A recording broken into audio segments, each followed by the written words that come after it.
Kingsmead Durban was the setting for the crucial third test in the series, and it was a confident and unchanged South African side that took the field at the start. Still, having been sent into bat, the experimental opening partnership of Philo Wallace and Junior Murray showed good judgment against the new ball in overcast conditions. Murray was a surprise choice in the side, since he hadn't played in any of the first 7 matches on tour. Yet the familiar frailty of the top order resurfaced as soon as Wallace edged a drive at Jack Callis and was snaffled by Daryl Cullinan at first slip. Murray soon followed for 29, LBW to Ter Brugge, and then Shivnarine Chanderpaul became another Callis victim. And out! 2 wickets for Callis. Carl Hooper was also guilty of a loose shot at Callis.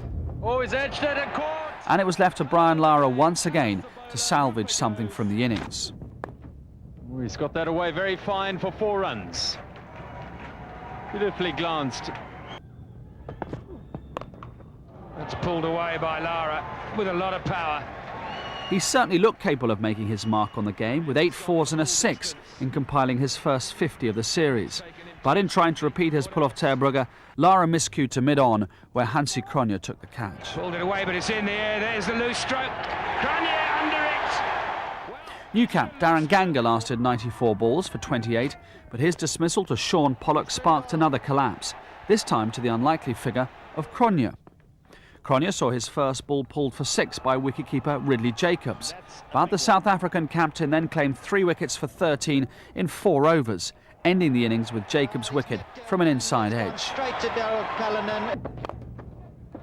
Caught. Short extra cover placed in there for that.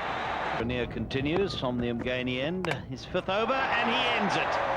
Well, it's been a very nice little spell for the South African captain. He's ended up with 3. 2 performances stood out in the South African reply. Franklin Rose, playing his first test of the series, came into his own with 2 bursts of 3 wickets to end with test best figures of 7 for 84 from 28 overs. Oh yes, he's edged it. A 3rd wicket for Rose. Callis, a reckless drive. Rose also ran out Daryl Cullinan for good measure. Magnificent shot by Daryl Cullinan. They're going to come back for the 2nd. He'll have to hurry here, and umpire Dave Orchard is going to ask the 3rd umpire to have a look at this one. That's gone. Yes, the bail's popping before the bat has reached the line. The other hero of the innings was Jonty Rhodes, who made the highest individual score of the series so far, 87, and twice pulled the mighty Curtly Ambrose for 6. He's got this one away as well. Platters into the advertising boards. Cronje and Pollock both chipped in with scores of 30, but it was Jonty who made the difference. Mid-wicket, beautiful shot. I think it might just win the race to the boundary. It does. Rose's 2nd blitz kept the West Indies alive in the match, reducing South Africa from 262 for 5 to 312 all out. That is a magnificent catch by Carl Hooper. Magnificently bowled. Timber for Franklin Rose. Oh, that's out. He's bowled him. There was added disappointment for the home crowd when Rhodes offered a return catch to Walsh off the 10th ball of the 3rd day. Rose completed the collapse with the wicket of Alan Donald to give him the best ever figures by a visiting player in a test at Kingsmead. And 7 for Franklin Rose. Wallace fell to Donald for just 1 as the West Indies made their reply, and Murray presented Herschel Gibbs with the first and easiest of 4 catches in the innings. Things looked bleak for the Windies at this stage, but for the first time in the series, the visitors then concocted a partnership of quality. 4 runs. Chanderpaul was unsettled early on by some short stuff from Donald and Pollock, but Lara's dazzling stroke play kept the scoreboard ticking over. Beautiful stroke.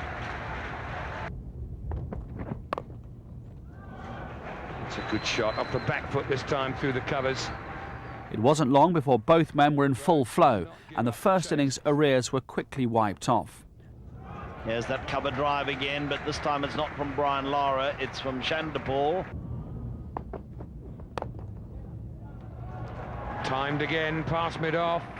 Cronje in pursuit, won't get there. And Lara has played it beautifully to the deep cover boundary to bring him his half-century. Classic cover drive by Brian Lara. Well, nobody moved. Over the top of the keeper for 4. Frustration for Donald. And a wonderful delivery to end that over. 180 for 2. Is he caught? Oh, he's brilliantly caught. Brian Lara has been superbly caught by Herschel Gibbs.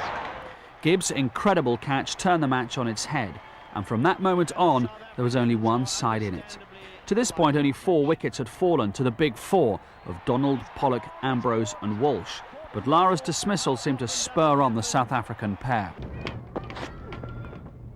Is he caught? Oh, I think he might be caught. Mark Boucher's catch off Hooper looked to have touched the ground, although there was no complaint from the batsman, and the visitors' cause was further undone when Gibbs outdid his earlier effort with another spectacular flying catch. Unbelievable catch. That's 2. What a fantastic catch. There aren't enough words to describe it. Only a brief flurry of 22 from Rose prevented total embarrassment, and when Courtney Walsh became Donald's 3rd victim of the innings on the 4th morning, the West Indies had made 259 and Ridley Jacobs was left unbeaten on 15. Another one well pitched up by Alan Donald. The South Africans not needing the new ball. Chasing 146 to win the match and seal the series, Gary Kirsten and Gibbs made the start they needed against a weakened attack. Walsh's departure with a pulled hamstring left a gaping hole in the visitors' armoury. That is really bad news for the West Indies. What more can go wrong? Down the wicket. Magnificent shot. Straight down the ground and over the advertising boards. A splendid 6 by Herschel Gibbs. There were missed chances too, the mix-up between Jacobs and Ganga the most embarrassing. In the air, 2 men converging. Oh, he's dropped it. Gibbs went on 49 LBW to Hooper, but there was no more joy for Lara as Kirsten and Callis saw their team home with a 50 stand and a run a minute. Got to the pitch. Pulled away, beautifully executed. Again, perfect balance and timing from Jacques Callis. That's it. That's a series win. Gary Kirsten knows it. He's celebrating as if he'd just gone to 100. This was the 6th successive loss for the West Indies in overseas test matches. And with Walsh injured, the omens weren't good for halting such a dismal run. And how pleased the South African side is. There they all are celebrating to wrap up a series, a 5-match series within 3 games.